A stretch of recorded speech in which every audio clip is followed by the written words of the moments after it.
wind is blowing. It's a little nippy here. It's blowing. It's almost the season I love.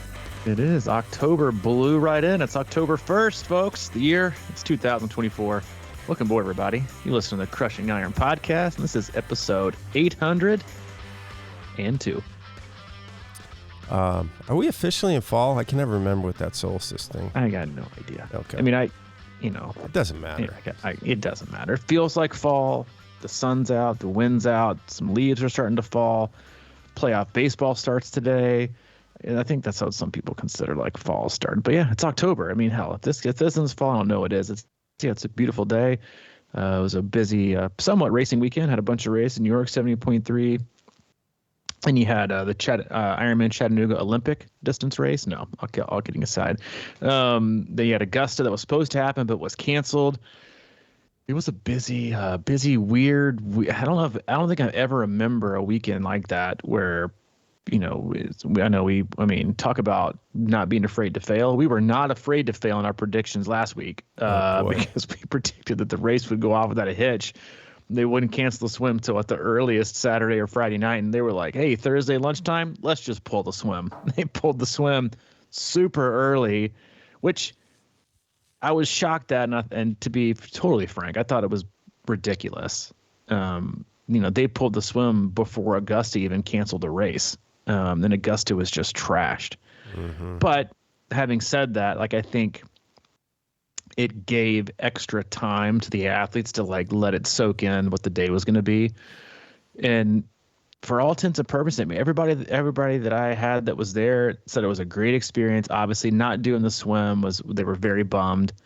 But the new bike course, we called it fast, very fast. I think, I was texting with another athlete yesterday, and she said, arguably probably whenever the swim happens, right? It's 2 times it's been canceled, but whenever the swim happens, probably the fastest North American bike course with how fast that highway is. 3 loops, obviously a little bit of congestion. Yes, the run course is not your friend, but if you're saving energy, say if it's a downstream 2.4 with a wetsuit, which it is sometimes, we'll call that 15 minutes and change. You're getting a fast bike course alone, which is another 10 or 15 minutes. Plus, from what I saw in the files, it was at least 4 miles short. There's another 12 to 25 minutes. So you're banking 40 minutes of energy to go hit that run course. So, yeah, hopefully they fix the course in terms of making it legit. Because I do want to know I know there was a lot of athletes who reserved swim times on Sunday morning. And I did think of you because when I saw the delayed start time, it was like 8:30, 8:40. I was like, this is kind of Mike's race. They weren't starting in the shoot till 9 o'clock for some of them, which would have been right in your wheelhouse. Mm-hmm. But for the people that went out and had to make sure they got their 2.4 mile swim in, to call it a legit Ironman, I would be curious to see if they went back out on the bike course and did another loop to get in the 4 miles to make it a full 112 and ran an extra 1K to make it a full marathon. I'm going to say no, but just to slide that in there, if you're going to worry about doing the 2.4 in the pool, you're not so worried about doing the whole 112 on the bike. Get you out there today. Do an extra 4 miles to make it legit. Yeah, no, I did think about that. I can't see anybody doing that. I did think about that late start. I was kind of trying to calculate it in my head. I'm like, dude, you don't have to get up. I wouldn't have got up till 7:30, I think. I know, right? And just kind of waddled down there and jumped on my bike. Waddled down. I had a guy racing from Alaska. I was like, there you go, man. That's your time zone makeup a little bit, You kind of catch up with Eastern time. And he went out and absolutely blasted it. So I think it helped him. But, yeah, no, I think, I said I had 7 people there, and I think, a couple first-timers, but I think everyone would have probably PR'd with a conservative swim at that course, and so we did really well, and it was a great weekend. I have to say, too, I was talking to you a little bit before the cast, but I tend to kind of, as a late-nighter guy, last night wasn't late, because of the nature of the beast. But I always kind of turn on the live feed and see if I can catch some of my athletes running through there. And, man, it's so – there's that finish line stuff, is electric, and it's it's kind of got me back in, again. I can't, it's just a good reminder to me. Back. He's back like cable TV. He's back. You go through these races and you kind of, obviously you're out there and you want to throw in the towel, hang up and throw away your bike and all that kind of stuff while you're out on that run course. But then you turn the corner and see that finish line and it kind of pumps you back up and you realize why you did it. And, then afterwards it kind of like, man, that was a lot, but then you realize that that's what our body craves.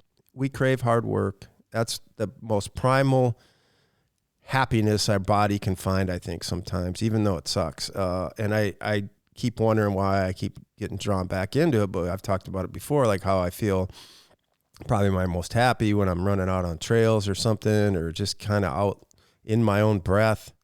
And, it is hard, and there's a lot of, especially the last few weeks leading up to Ironman, it kind of all boils to a head, and you're stressed and you're kind of angry and hangry and all these kind of things.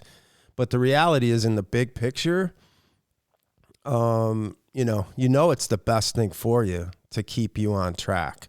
I don't know about always Ironman, but 70 points, any kind of something to keep going. And I think it's just so, and I've done it before so many times where I've kind of just, rolled up the mat and just kind of laid around for a month or something.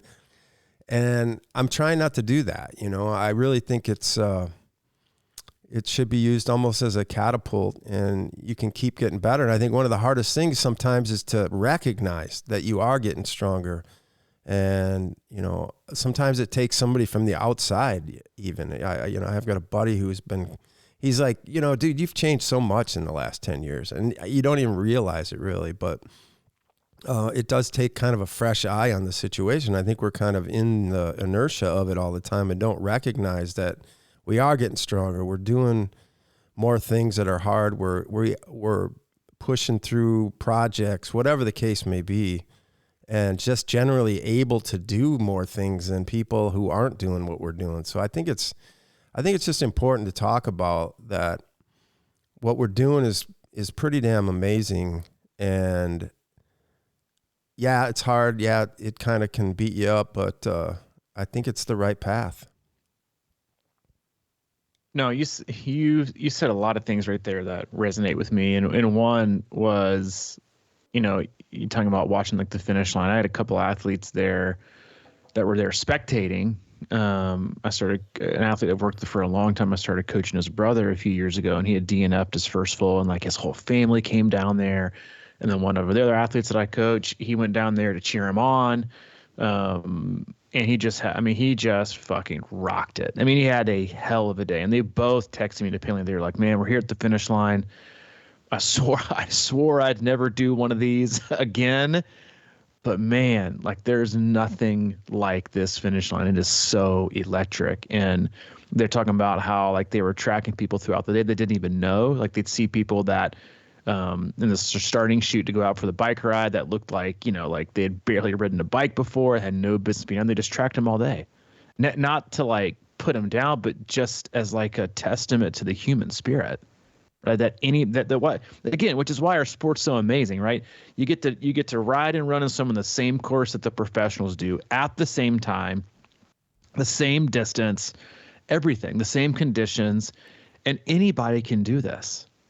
And I think it's probably the thing I love most about the sport is how inclusive it is in terms of who can do it if they really want to do it. And I think there is something special about it. There is something obviously magical about the red carpet and the finish line and seeing all the hard work and then how it makes us feel, right? And I think we all look for that. And you and I kind of talked about it in a roundabout way before the cast started about that I was talking about, courses and course distances and how, it's really that I can't imagine being a race director. It's just really hard to make everybody happy. There's always complaining. And you made a great point. That's not really true. Sometimes it is, I think, but to an extent, you really just hear about the most obnoxious, loudest, biggest complainers. They make the biggest noise. The rest of us kind of go about our business, right? And just kind of, do what's necessary. It's the polarizing one way and the other that are always the loudest. And So when you look at these races and you see every single type of person go out there and be able to achieve what they can achieve, it's about getting the job done. It's about figuring out things about yourself that you didn't know before. It's about working hard. It's about overcoming obstacles. It's about proving yourself right, proving other people wrong, having support, navigating, and then just it really is. It's life changing for a lot of people, and I think that's also incredibly hard for people on the post side of it. We talk a lot about the Ironman blues, and I think it's like the perfect storm because, you get the North American calendar is pretty much all the fulls are in Q4. You got April with Ironman Texas. You got occasionally you have the full in Coeur d'Alene in June. You used to have Des Moines in June. Yes, I know Ironman Canada is in August, I think, or at least was. And then you've got Lake Placid in July, but then there's a huge gap. And then September, October, November, you got everything, which I get because of the weather. But I think that coincides also with changing of the weather, right? It gets colder, less, it gets getting darker a lot earlier, which affects people. And then you're so far from race season, and it's kind of like, not a standard quote unquote off season, but I think it just comes at a really challenging time for people. And you see people, fall off. You see people get overly, overzealous in what they want to do. 48 the first 48 hours, they're like, hey, I don't want to ever do a full ever again. And then legit 24 hours, they're like, hey, I think I want to do these both fulls next year. Yeah. Like listen, it is one of the more difficult things to navigate as a coach for sure. But you have this period of time where there's all these unknowns, and also you feel so far away from your next big goal. And so this time of year, this is usually our most popular time of year to get new athlete inquiries because people are ending their season. They're excited about next season, or they've had a bad coaching experience or a training plan. So like December, we're usually like jam packed. Same thing with this year. Like we get a lot of inquiries. And the reason is this. And this is what I think it's an important kind of discussion for the day. And for no matter who you are, no matter what coach you work with, no matter if you're working on a training plan, you're self-coached. Yes, there is always a period of time where coming off a high period of motivation, a high period of demand, right? Where there's a lot asked of you each week, not just from a motivation standpoint, but also from a physical standpoint. You have a more rigid with your schedule. There's also a lot of expectation, right? And the race is getting closer. You expect a lot out of yourself, and that comes with added pressure. And then you go into these sessions, these races with pressure, and then you have this huge culmination, this huge day, and then you're done. And you put all. I've been had a conversation with an athlete yesterday. He's like, I just didn't know how much effort I'd put into this race, how much I had kind of set aside, how much of life I hadn't dealt with because of this, and I'm just trying to get myself out.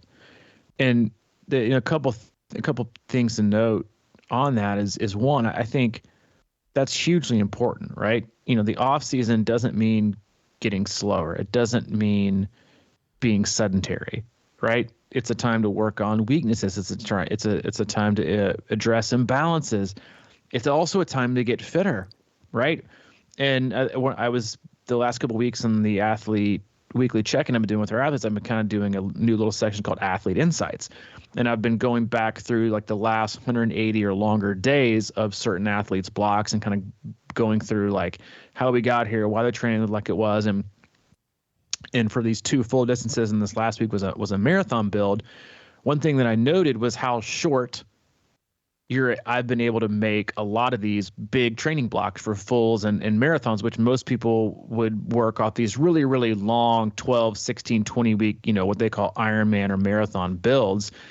And what we've been able to do on our coaching staff is do it on a much smaller scale. Like we're talking 5 to 6 weeks.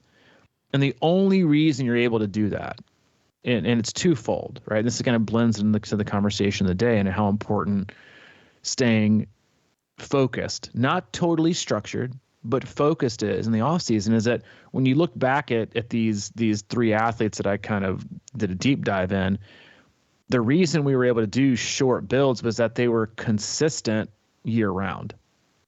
They had 30 preceding weeks that all averaged 4 to 8 hours. That doesn't sound like a lot to most people. But if you do that on a year-round basis, again, 4 hours is really nothing. That's that's like a little over 30 minutes a day, on the lowest periods. But if you're that consistent for that long of a time, and you accumulate, let's say you're even averaging 5 hours in October, November, December, and January, each and every week, you got almost 100 hours of extra training versus the person who took the whole time off. You know how hard it is to make that back? And what happens is when you see athletes who take off an extended period of time for whatever reason, right? They feel like they need to mentally disengage for financial reasons, for whatever, right? They want to do things on their own. When you go straight, sedentary, or you get lazy and unstructured, and you start to lose fitness, which is also important this time of year. Well, when it comes back time to the most important time of year for you, one, you've got ground to make up because you're behind, and two, you have so much less wiggle room because you're now working off a 12 to 16 focused block that has to be done, not perfect, but 90 to 95% of the way perfect to get the result you want to get, because you're leaving yourself no wiggle room. There's no buffer. There's no margin for error. And that immediately hypes in additional pressure and additional expectation. That also leads to bad decision making, right? I've only got a certain number of long rides and a certain number of runs, so I can't miss this one. Or I missed this one today, so I got to make it up tomorrow. And so you see these mistakes stack upon mistakes, and that's why you see so many injuries and niggles and burnout pop up, because there is absolutely no wiggle room, because you go from 0 to 60. Whereas if you approach the off season in a structured, focused way, and there's a lot of ways you can do them. We can talk about it today. Is you don't have to go 0 to 60. You can go 0 to 5, 5 to 15. You can cruise through the school zone for about a month, right? Going 15 to 20 miles an hour. Then you can move up to the neighborhood zone. We can go 20 to 35 miles an hour. Then you can go to the country road, township zone where they got the speed traps. You're going from 35 to 45, and then you're building your way up to 50 to 60, and then you're going 60.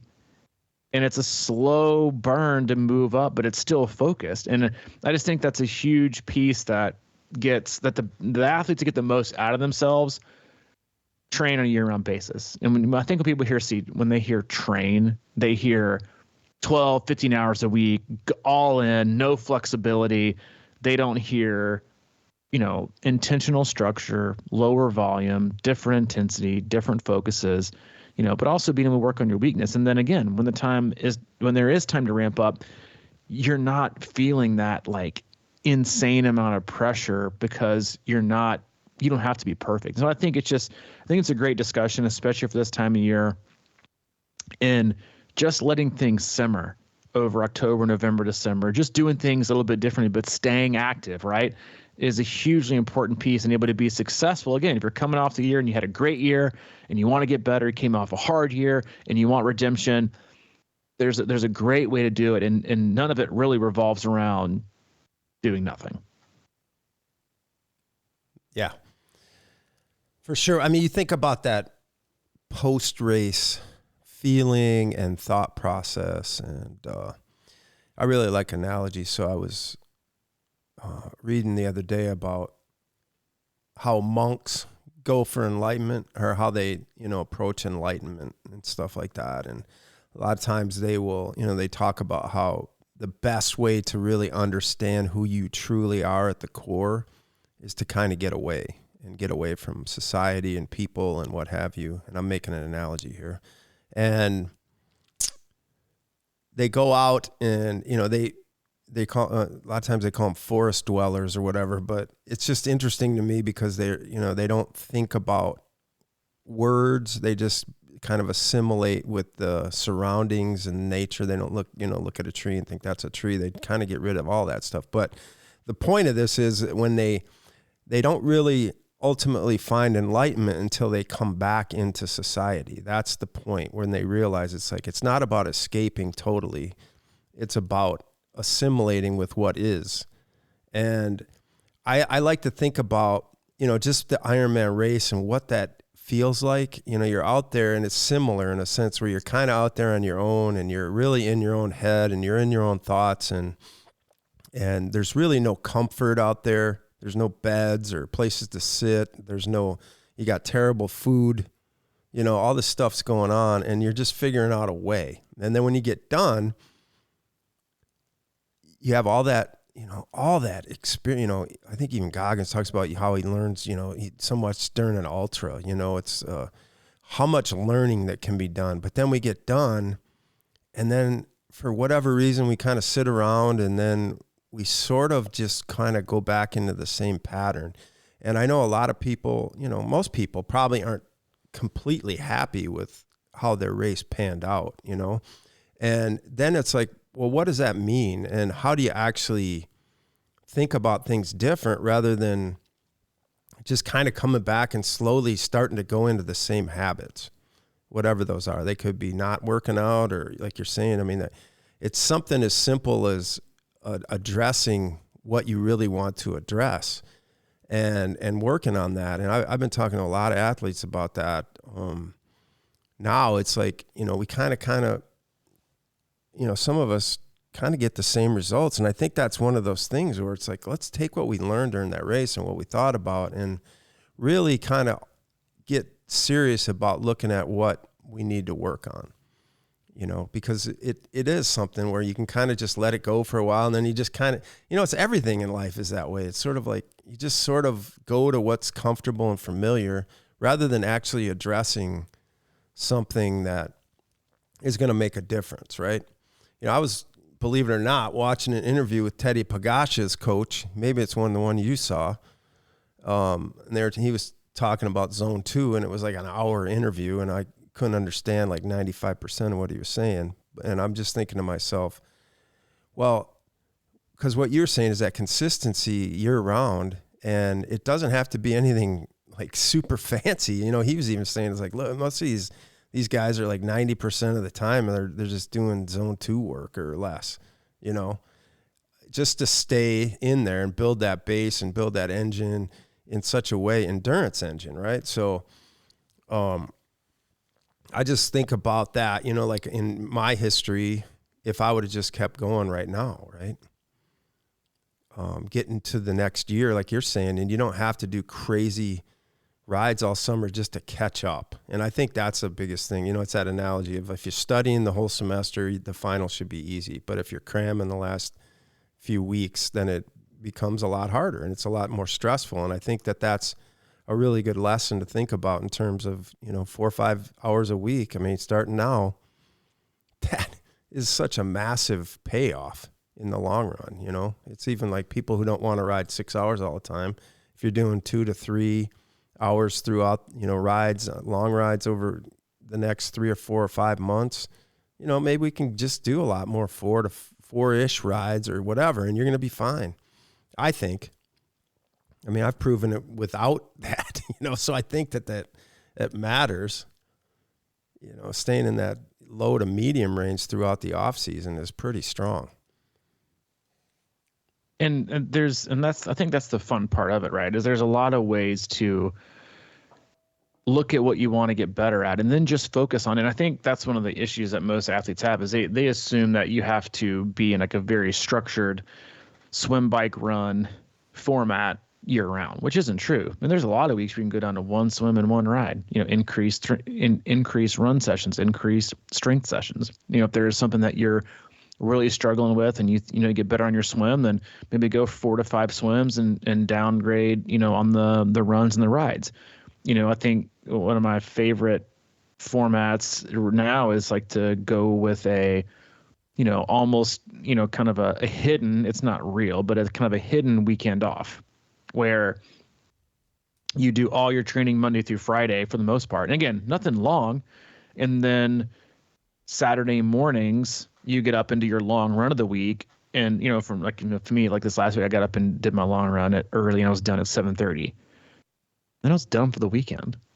So it wasn't having, technically your whole weekend off, but if you're looking to spend more time, you did a lot of again, like if you're doing 70.3s and fulls, a lot of us are torn away from doing things with the family, not being around the house as much. If you can, especially if you can't ride from your house, you're going and doing all these extra things to get ready. A 4-hour bike ride is probably 5.5. You got to get your bike ready, you got your fuel ready, you got to drive somewhere, you got to park, you get out, you got to pump your tires.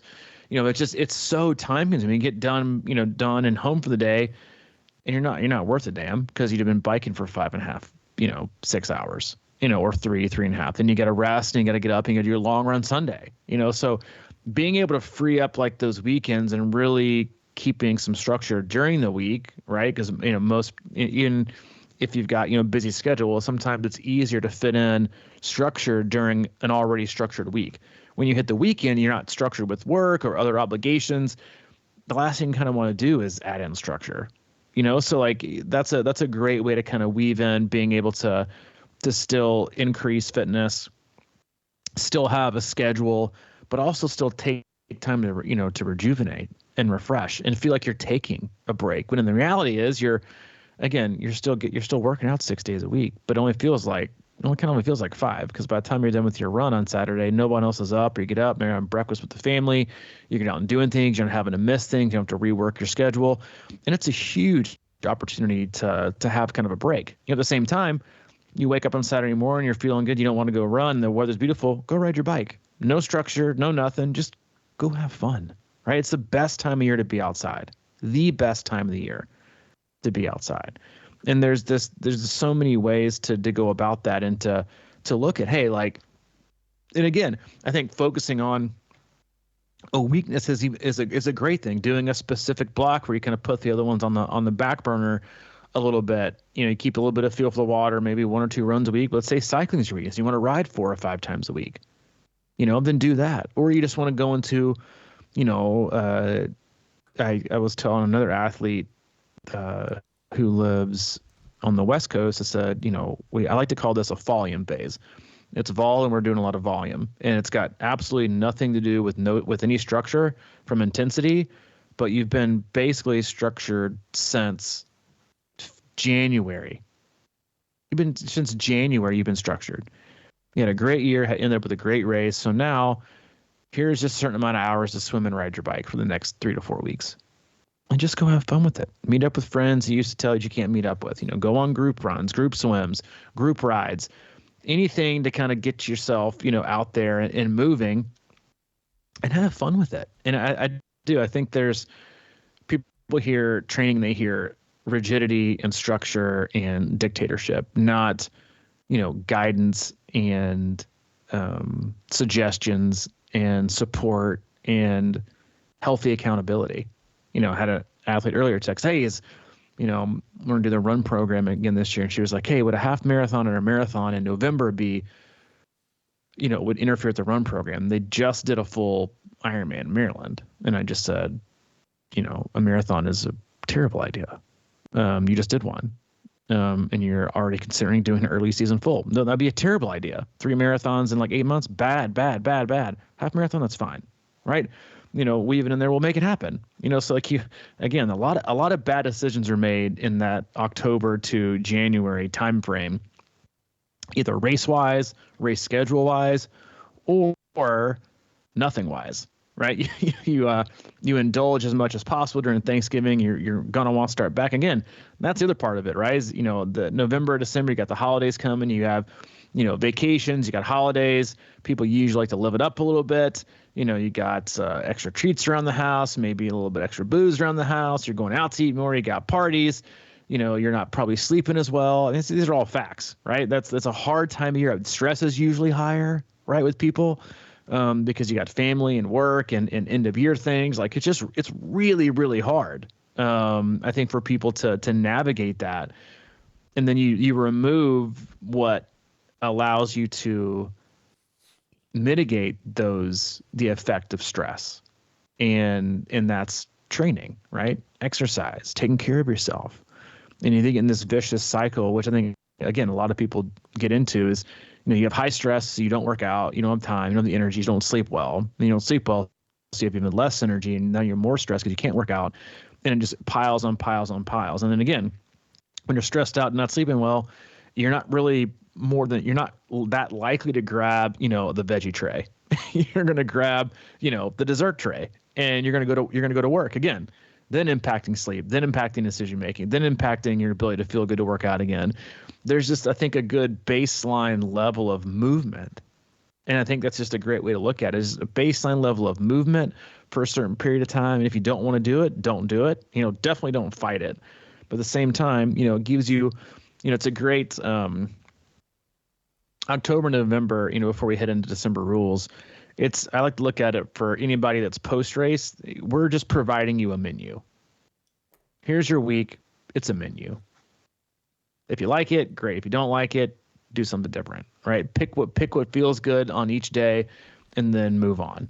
Exactly. Again, because I think distancing yourself from some of the monotony of training, some of the rigidity of training is what people need the most of a break from. But then usually what happens is you find people, they really fall in love with like one of the three. They might get back on their mountain bike, or they might get back on their gravel bike and start wanting to ride a ton outside, right? They might fall in love with swimming.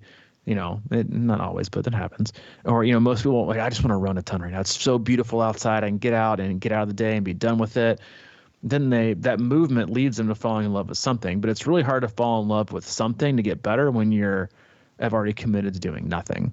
And so there's an endless amount of ways to seek improvement during the off-season period, like Q4, Q1, than people might think. And it looks different for everybody. And you want it to look different for everybody because that's what keeps people engaged. And then that's also, it's easier to continue with momentum when you already have it, obviously. It's very hard to create momentum from nothing. And so when you go off a period of structure or training and you try to restart it, I don't think anybody would ever tell you that's restarting is easy. To me, it's always the hardest. It's just getting those shoes on and creating habits. Keeping a routine is great, even if it's something, as small as walking, is keeping something. And then again, like you said before we went live, it's almost cold plunge season. I think every season brings a different opportunity for each athlete to find something that they really, really love this time of year and do that. And remember that you don't have to, swim 3 or 4 times a week, bike 3 or 4 times a week, run 3 or 4 times a week, strength twice a week, year round to keep getting better as an athlete. You can do periods of detraining in certain areas and focus on other ones as long as you're still mentally engaged. Yeah. Well, I'm not a fan of the Great Reset, but I do believe in resetting at this time of year. And I think, you said it, like the training plan can be a menu. And I had written down just before that I like to think of it as just an outline, right? And this is a great time to, I keep thinking about, we go a lot, we kind of just get into these ruts and grooves that just repeat themselves, and we just kind of can get through them, and maybe we're just fatigued and tired. That was the other thing. I was listening to Pagash's coach, and he was talking about, man, if you're just wiped out, something's wrong, So this is a great time, I think, to truly figure out how you like to train and train in ways that actually give you energy, rather than taking it away. Like I've always said, it's sort of like, what does it mean? Maybe there's a 30-minute run out there. Maybe you feel amazing and you want to go for 40, 50, whatever, or you don't want to run at all. And you just do something that gives you energy or whatever that takes. And, it's a time when you can truly start to look at and understand your health and kind of not live in a sickness of repetitive habits that really don't make you feel that good. I talked about how if you're so deep in the minutia of training and everything like that, you kind of get used to it, even if you're tired. You're like, I'm just tired, but I can get through it, because your body can always seem to recover and stuff like that. But those are signs you need to be paying attention to. And if you don't feel good, you got to figure something out. If you don't have energy, or you kind of feel like you're sick a lot, or whatever the case may be, it's like something's not right. So this is a really good time to sort of look into that and truly figure out a new approach in some ways, you know. I just think that waking up and that sort of that time to make the donuts kind of thing is just a terrible way to think about life. You know, there's so much potential. And like you said, anybody can do anything. And I do believe that, and we've seen it. And here's an opportunity to really kind of work on things. And, you know, this is what I love to do as a coach, is talk through things like that with people and try to figure out the real shit, you know, in your life.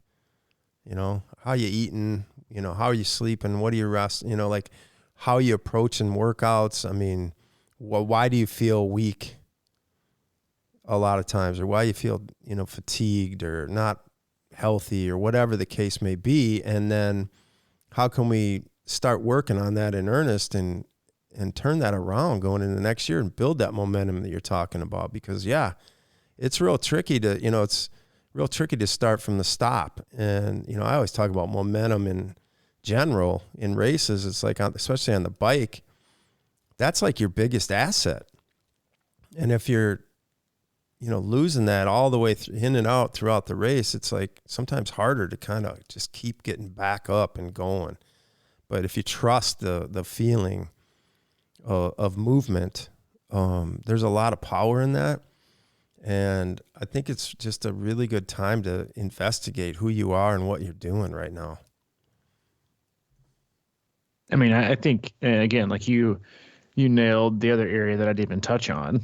And that was, you know, like you think, you know, swim, ride, run are the things you need to focus on. That's not the case for a lot of people. It's just overall systematic health, right? How are you eating? How are you fueling? How are you taking care of yourself? Because I totally agree. Like some people, just like I think people settle for like being and living in a quote unquote fine. Like I'm just fine. This is fine. And then that becomes their normal. Well, the same thing goes for when people get like this low level, over fatigued, overtrained, never have a ton of energy, but also never feel like totally wiped because they can't ever put out enough energy now to even feel wiped. And they're just stuck in like this gray, the gray zone, if you will, of never getting better, always being tired, not seeing improvement. They're not so tired they can't do anything, but they're also never fresh enough to see any improvement. And then a lot of times, you know, maybe their sleep is way off. Maybe their day-to-day fueling is way off. Like there's so many opportunities, again, to address and figure out what works. And so when you think about all the different things that you can work on and not be up against a deadline, right? Race being the deadline that most people put on themselves. Most people don't think on a, you know, 2, 3, 4 year cycle. They think about it all has to be done before this race, you know, and so that's a deadline. And then that creates pressure. Then that creates expectation. So what happens is when you think about the fact that, you know, swimming, strength and skill, right? Huge on technique, that has to be worked on, right? Cycling, not much skill, but, you know, addressing areas of weakness might be raising your threshold, might be raising your VO2 max, might be becoming more metabolically efficient. Running, you know, where is your weakness? Is it speed? Is it durability? Does that come with, you know, increased volume? And if it comes with increased volume, where do I take the other ones off? And you got, you know, where does strength and mobility play a point? Are you lacking in mobility? Are you lacking in some strength in some areas? You know, then that's just the first 4. Then move on to the 5th. You know, how is your fueling, intra-fueling workout during the workout? How is it during a race? What went well? It didn't well. Take some time to experiment. Take some time to do specific blocks. If you want to periodize your nutrition, periodize the nutrition. Right? If you want to make some body composition, adjustments into how you feel, whether it's adding muscle or reducing fat, well, now's the time. You know, so and then you got things like, you know, personal hygiene and boundaries with life and work and taking care of yourself and making time for things like that's a long list. So again, like you got this menu of things that you have to choose from. And that's a lot. And then what happens is when you neglect, let's just call it, 7 that I just listed. When you got 7 and you go in the off season, you neglect 7 because you just go into quote unquote off season mode, and you have you're modeless. You have no mode, right? There is no off season mode. I'm in shutdown mode. You get worse in some biking and running. You get weaker. Your overall health, mental, emotional, physical, gets worse. And then you come back, and again, from like we talk about being happy and healthy, and we talked a lot in a couple podcasts weeks ago about overall health, right? And what's doing to your body, on the insides and the outsides of, depending on what we put in it. Well, what happens is you are going to cut out, as most triathletes will. What were the first things they're going to focus on? Swim, bike, run. That's it, right? So you're going to put on the shelf maybe the body composition changes, adding muscle, reducing fat. You're going to neglect strength. You're going to neglect any fueling, and you're just going to go right back to where you were, because guess what? I'm only 20 weeks out. And you hear this all the time. I don't have time. I don't have time to do this. I'm already afraid I'm going to lose the run. We do this to ourselves, right? We have a deadline. We have we call them procrastinators, the procrastinating athlete that doesn't want to train, and then they get 6, 7 weeks, 8 weeks out from a race, and all of a sudden they want to go pro, and they want to start training like a pro, and wonder why you won't give them volume like a pro. And then they don't, because they all want to look at the last week, but not the front week. And so I think, again, like you have this opportunity. Like, I'm working with 2 athletes right now specifically that just want to work on, fuel utilization and how they can be more efficient. So all legit, every single session is like zone 1's low zone 2. They're just working on becoming more metabolically flexible, because they have shown that they have, they're very insulin resistant. They rely way too much on high amounts of sugar that they cannot keep up with. Like, what better time to do that than right now? And so again, like you brought such a great point, is like the menu piece. And I think this is the tricky part, right? And you deal with this just as much as I do as a coach. If an athlete needs to work on, big gear work, but they hate big gear work and they don't ever do it, well, then there's no point in giving it to them, right? Because they're never going to do it. So you give them something else that's close. It's not the best, but it's good enough. So even if as an athlete, you got the seven areas to work on, and that there's one that you just got to work on, but you're just resistant to it, which is usually how you got there, right? It's the one that you need to work on the most, but it's just not there. And that's why it's the one you struggle with. Well, then pick the next 2. And what usually happens is, from a behavioral standpoint, when you work on the other that you're really engaged in, you become fully engaged, which means you're fully engaged in the process, which now means you're more open to and more willing to work on the one that you were resistant to. Right? It's the same principle that you and I have all the time when we have an athlete say, I don't have time for this 15-minute run. It's useless. Well, if you don't have time for 15, guess what? You ain't got time for 20. And you sure as hell want time for 25. And you won't ever, period, have time for 30. And what happens is, if you make time for 15 and you weave it into your routine and your schedule, then next week 20 is already kind of included. It's already woven in. It's already part of your routine, which means the next week when it bumps to 25, it's not part of the routine, and then so on and so on. So there's a lot of ways to get better. And so and this is lower volume, lower demand, low expectation. Address yourself, right? Not just from a swim, bike, run, but a strength, being more metabolically flexible. Maybe it's your sleep. Maybe it's how you take care of your body, stretching, meditation. Cold showers, cold plunge, whatever it is. Take this time to do it, because I'm telling you right now, it's only going to get harder the next 3 months, because then guess who you're surrounded by? Everybody else, right? That mails it in come the week before Thanksgiving. The week before Thanksgiving, we got 7 weeks till January 1st, and people just go on like the adult version of a life bender. They eat and drink like crap, sleep like crap, stress is high, travel a bunch, you get sick, and then everybody wants to start off January 1st like they're their best self. New year, new me. I'm like, yeah, maybe not. Maybe you just want to get the you that was back there in like October 15th, not the one that's been treating themselves like a carnival ride for the last 6 weeks. So, again, tons of opportunity, tons of things to be able to execute on, and again, in a very time-friendly manner. Yeah, that's a really good point. I think that January 1 changes.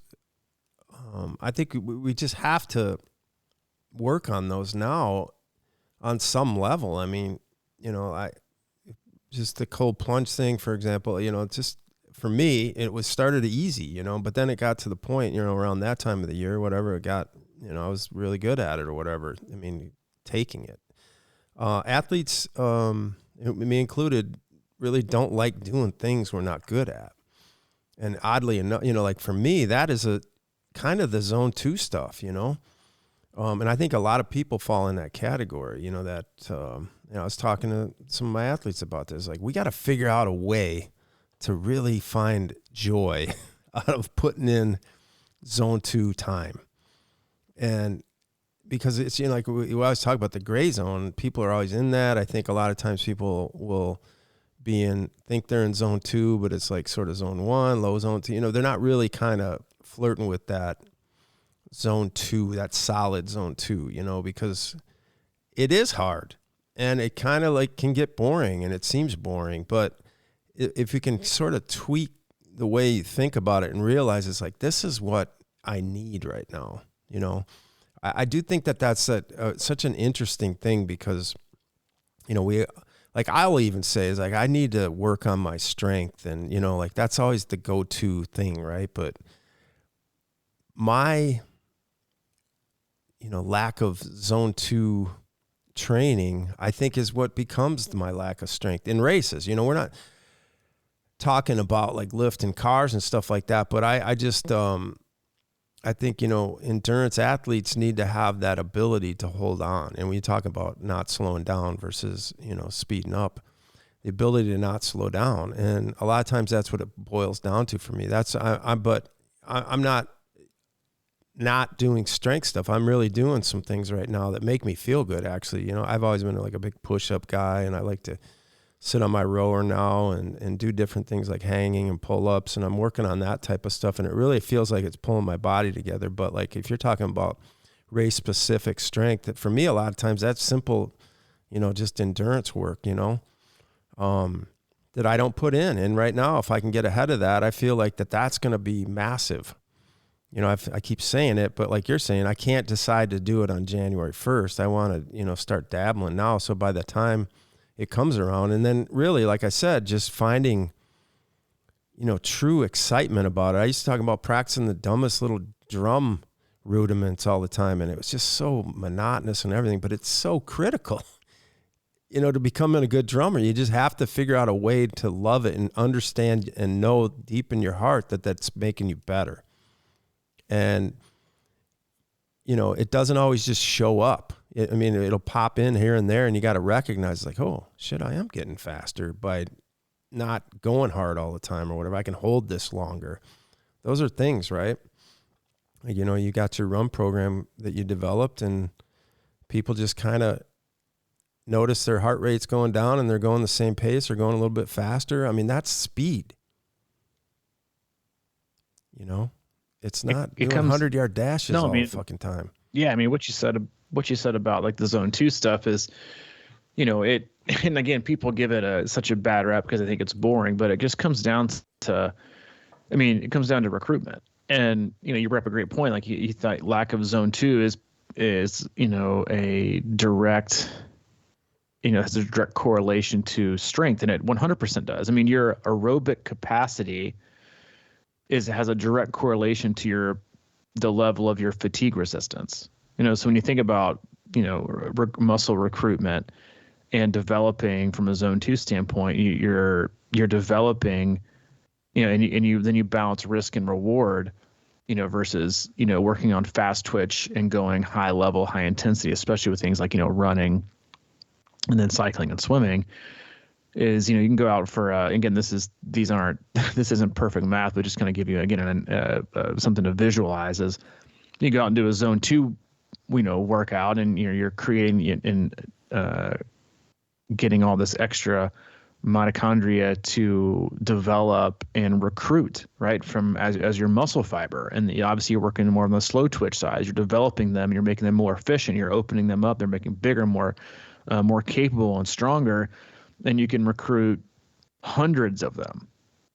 They're not obviously as powerful as fast twitch, but you're able to recruit more because you have more, and you're able to do more zone 2 work because of the intensity that it is. It's very manageable. And then obviously you look at, high intensity and then the recruitment that comes with that. Well, you can only do that for a certain period of time because you're not going to go, you can go on a long 5-hour endurance ride, but you're not going to go on a long 5-hour hammerfest of zone 4 the whole time. Like let's say you do 3 hours, you're going to recruit a significant amount of recruitment there. But then what's also going to happen is you need a significant amount of recovery. So it's like, do you want to cast your net, 10 times to get 30,000 small fish, or do you want to cast your net, 5 to 6 times and get 2,000 to 3,000 bigger fish? And bigger fish. Well, but if you go with the net weight of it, the one that casts to get the 30,000 is going to weigh more. The fish are just smaller, and that's a great way to look at development. But there's a direct correlation, and that's been proven on a research front, that aerobic capacity and being able to raise your zone 2 ceiling has a direct correlation to your ability to resist fatigue. And it doesn't have all it doesn't get all the publicity, right, that intensity does, and it's not as fun. And again, that's also like the hard part about the timing, right? Is most people are going to be stuck in their basement here come December, right? So the last thing you can try to convince a lot of people to do is, go out and do these long rides. So again, it's another vote for do it now. It's the best time of year to ride outside. It's like 60 degrees and sunny, no wind, even if it's a little bit chilly, it starts off, it's perfect. It's not hot. It's not humid. There's no dew point. So you can start building up that durability. You can start building up your zone 2 base. And then you get to the time of year where it's like January, February, you're not burnt out on the trainer. And now you can kind of move to some more intensity because you've done a lot of huge work. And so there's just so many positives to keeping something going. And again, it's not it's just to get better. And again, that better looks like a lot of different things. But being able to, the quote unquote off season, Q4, Q1 is a lot like people's weekends. Things just slow down a little bit, more relaxed, more enjoyable. It's not as stressful. You don't have as many demands and responsibilities, unless you work on the weekends, and that's a great time to not feel rushed. Again, when people hit January, February, they're like, oh, here to go try season, you're rushed, and you're going to let things slide. You're going to not focus on the things that, can help build you to have a great, not just season, but great, experience as an athlete for years to come. But you're just going to rush through it and just focus on the same things you've always focused on and then expect a different result. This off season is a great time to not be in a rush, to focus on the small things. You don't have to rush. You don't have to worry about increasing volume and increasing intensity and how's my weekly structure going to look? And no one ever says in October, hey coach, am I on track? Am I on track for race day? Next July? No one ever asks that because they're not in a hurry. There's no pressure There's no expectation, right? There is no, am I on track? There is no, do you think I'll be ready? It's just doing the work. And that's the beauty of it. It can be more fun. It can be more invigorating. It can be less stressful, right? If you choose to do that. If not, you like put your car in reverse and back up 20 miles, and then you're so stressed because you're farther away from your goal when you start, then you end up flooring it. And that's when bad things happen.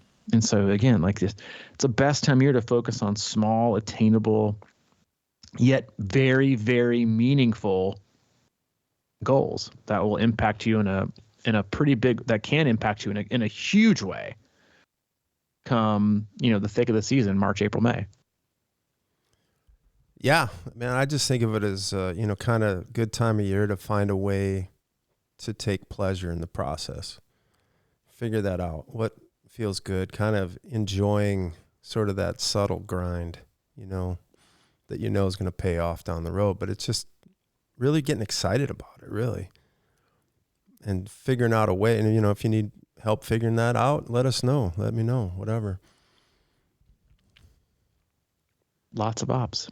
It is. It is the best time of year to ease into a process. And again, to detach from, I think a lot of athletes do this, and this is where they get burned out. They go out and they every time they ride or run or swim, they're thinking about how that can be measured to their readiness. Right? You get in for a swim, you fatigue early. I just I've got, this is a good example, and we can close it out, but this time of year, and you're the same. I've got athletes doing Ironman Arizona, Ironman California, Ironman Florida, all those athletes, and some late season 70.3s. Then you got those athletes like, I really thought this would go better. Like, I hope I'm ready for race day. I compared this against last week, and it's just, I thought it would be better, or I'm starting to wonder if I'm going to finish, the swim in the time that I want to finish it in. Like, those are the questions you get 6 to 8 weeks leading into race day. And then you got the other set of your athletes whose seasons are done. You just had Maryland, Nice, Chattanooga, Wisconsin, you name it, you just had it. And they're going out there and doing whatever. You don't have an athlete going out there for a choice 35-minute run, getting back and be like, I just don't know if I'm going to be ready. That nearly wasn't. No, you never, ever read that. And I think we just forget about that, because like how freeing it is to not have that.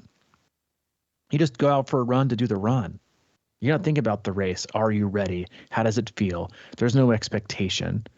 Like, it's just, and that's honestly when the magic happens. You release that tension, you release all that pressure, and then you're able to really, really succeed. And again, like that's the beauty of it. And I think it's just really important to remember, and really important to focus on, is that level of freedom that comes this year and this time of year. Because if the freedom comes with the choice to do things and the ability to say yes, the ability to say no. Freedom isn't committing to nothing. And I just think that's, again, as you're considering how you approach the next few months and what you want to actually do next year, please have fun with that, but also don't be fooled in that making a list and making a plan isn't in fact checking off the list and executing the plan. A lot of times it just means putting it off. Choose something to be actionable with, and then see where it takes you. All right, man. All right, dude. As always, we love you guys. We appreciate you. Hope you're also getting some of the wonderful fall weather that we are having. If you need anything, go to our website, c26triathlon.com. It is our one-stop shop for all things coaching, camps, and community. Head to our coaches tab and look through the coaches that we have on tap, see which one might fit you and your needs the best. If you don't know which one, just reach out and we'll help pair you with one. And that's it. Mike's available. Mike at c26triathlon.com. And if you need anything from me, I'm available. Robbie at c26triathlon.com. All right, man. I'll catch you on Thursday. Check you later. See you, dude. See ya.